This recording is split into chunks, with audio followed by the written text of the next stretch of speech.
Our final session before coffee, if I could invite to the floor Stephen Green, Lord Green, who is the Minister of State for Trade and Investment, and he's also spent 28 years at HSBC, also former chairman of the British Bankers Association. If you could come to the stage, and also James Sassoon, Lord Sassoon, the first ever Commerce Secretary in the Treasury, also enjoyed a long career in the city at KPMG and SG Warburg. Mustn't call it Warburg UBS, that was before your time. And you're both going to be speaking about the investment climate in the UK and then also a bit about infrastructure. And Stephen Green, Lord Green, I think you're kicking off. I'll come and join you if we've got time for a couple of Q&As.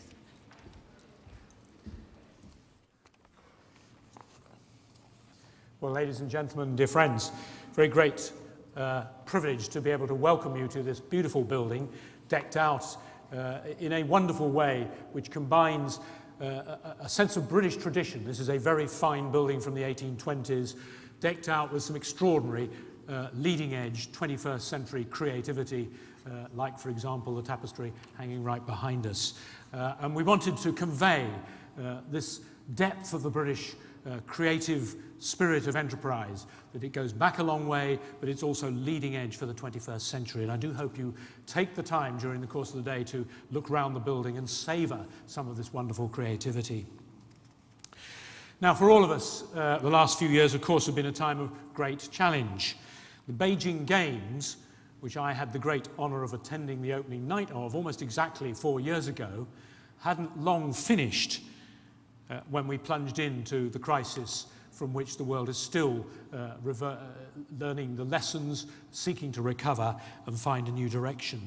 We've lived through what you might describe as a global hangover with the ongoing burden of debt consolidation, and we've all had to take action to rebalance our economies.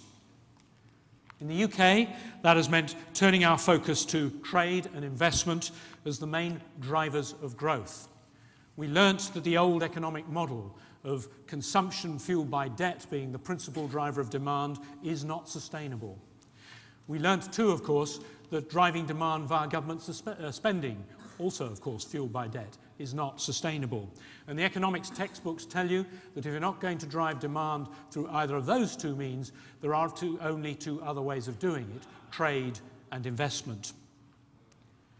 On trade, the Prime Minister has already referred to this, we're looking to increase the number of British companies that sell overseas and to expand the range of markets in which they do business. Last year, our exports of goods and services grew by 10.5% against a difficult economic backdrop. And indeed, for the first time since the 1970s, we have seen more exports going outside the European Union than within it. So we're diversifying our markets. In 2011, our total exports to Brazil rose by 18%, to China by 21%, to India by 34%, and to Russia by 38%. And as far as I'm concerned, we have to stick at this, and there is much more to come. But this strong performance on the trade front is, of course, only one side of a coin. On the other is the crucial role that inward investment plays in our economy. Many of you, I hope, will have seen the United Nations World Investment Report this month, which confirmed that the UK remains the #1 destination in Europe for foreign direct investment.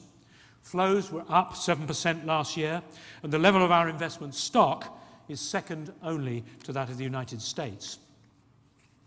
This morning, we learned with the publication of UK Trade and Investment's report how this translates into employment in this country. Over 112,000 jobs generated in the UK last year from foreign direct investment, a rise of almost a fifth.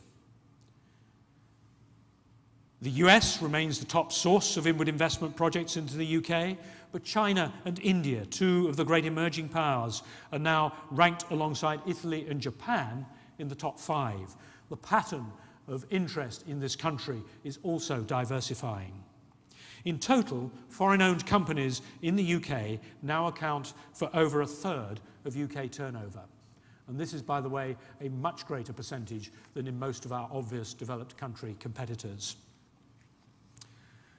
We're not complacent about this. We believe that it's of fundamental importance to us to remain open for business, to be as welcoming as we can be to foreign direct investment, because we regard foreign direct investment as having an absolutely strategic role to play in our economy and its development. There are 6 areas where the government is taking action to ensure that the UK remains attractive to overseas firms and competitive internationally. Debt consolidation is obviously the first of these. Maintaining an internationally credible fiscal policy is the cornerstone of our plans for growth. We believe it is the right thing to do, and the market has rewarded us with a consistently strong credit position and low interest rates. The second is a business-friendly tax regime. The Prime Minister has already touched on this earlier today, but it bears emphasising. We're lowering corporation tax to 22% by 2014. It will be the lowest rate in the G7. We've introduced help for investors with the Enterprise Investment Scheme, which offers 30% income tax reliefs to those who buy new shares in high-risk companies. This scheme now covers small and medium-sized firms and has supported some £8 billion of investment to date. We've helped innovators with the Patent Box, which aims at introducing a 10% tax rate on profits attributable to patents from April 2013. As a third point, in addition to our reform of the planning procedures, which the Prime Minister has already mentioned, we're tackling regulation more broadly. The UK ranks 7th globally for ease of doing business according to the World Bank, the highest ranking for any major EU economy. But we think we can reduce the regulatory burden still further. And so we've launched in government a red tape challenge. We're inviting comment on 3,700 regulations in areas such as employment law, manufacturing and health and safety. We began in April last year. We're now around a third of the way through. So far we've abolished or improved 3 out of 5 of the regulations under scrutiny, and the work will of course continue. We will stick at it. The next area is skills, which is a complex challenge. It involves everything from the universities, through colleges of further education, through the schools, and importantly, and I want just to mention it, to single it out, apprenticeships. We have been rebuilding in recent years Britain's apprenticeship system. We've been providing in this government further incentives for employers to take on apprentices and funding them to gain nationally recognised qualifications. Over 100,000 businesses now offer apprenticeship places to people over 16 years old. Among the companies taking part in this programme are major international investors: Airbus, Orange, Renault Trucks, Siemens, BMW, to name but a few of the many who are playing a key role for us in this area, as well as, of course, many, many smaller British businesses as well. The fifth area is working with major manufacturers to strengthen supply chains. The automotive sector is in the vanguard of this. Through the Automotive Council, government and industry are working with UK firms and potential investors to fill gaps in the UK supply chain so that major manufacturers can benefit from having their vehicle components produced locally. Finally, we're supporting research and development. As has already been mentioned this morning, the UK's universities include 4 out of the world's top 10, with Cambridge University ranked as number 1. We're looking to translate that academic success into business success. That is a key challenge, a key priority for us. And to help with this, the government is investing over £200 million in 7 technology and innovation centres, which we call catapults, in areas where the global potential is high and there is significant UK capability. These centres bring together the expertise from primary research, the business nous, and the ability to turn primary research into real commercial value. These centres cover high-value manufacturing, cell therapy, offshore renewable energy, satellite applications, the digital economy, future cities, and transport systems. We want to have more success stories like graphene, which is being developed by Nobel Prize-winning scientists from the University of Manchester, or Tech City, Europe's fastest growing digital hub right here in London, which thrives precisely in part because of its proximity to some of the best technology universities in the world. And Touch Bionics, a Scottish firm that won an award as the most innovative company in Europe and which supplied a bionic hand to a 15-year-old boy, Patrick Kane, who is one of the Olympic torchbearers in London today. One way or another, we are active welcomers of companies who want to locate in the UK. But for the investor, of course, it's important to feel accepted once you're here. Whether it's a French firm supplying electricity to the Olympics, a Malaysian firm running double-decker buses and black cabs in London, or a Chinese sovereign wealth fund investing in Thames Water.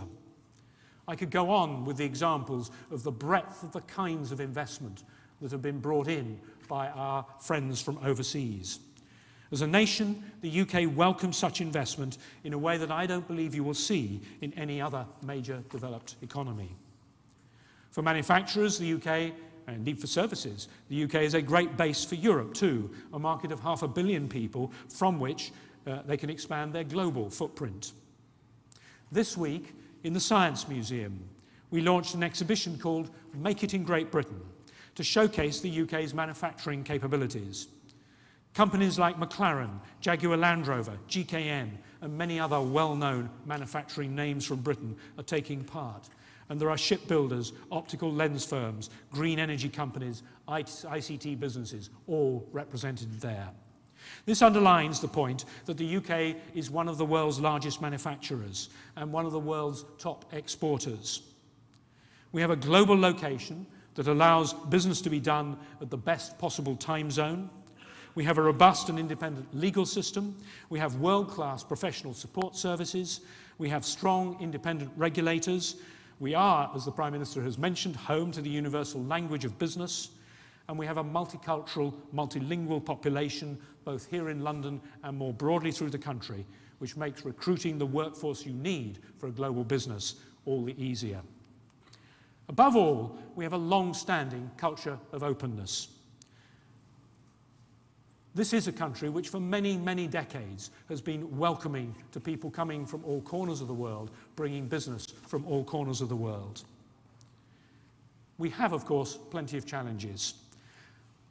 I want to focus on one particular challenge that we have to address because this is my segue to James in a minute. That is our infrastructure. 100 years ago, the UK's infrastructure was world-leading. I guess our kindest friends would recognise that we've got some investing to do to upgrade it for the 21st century, and we're on the case.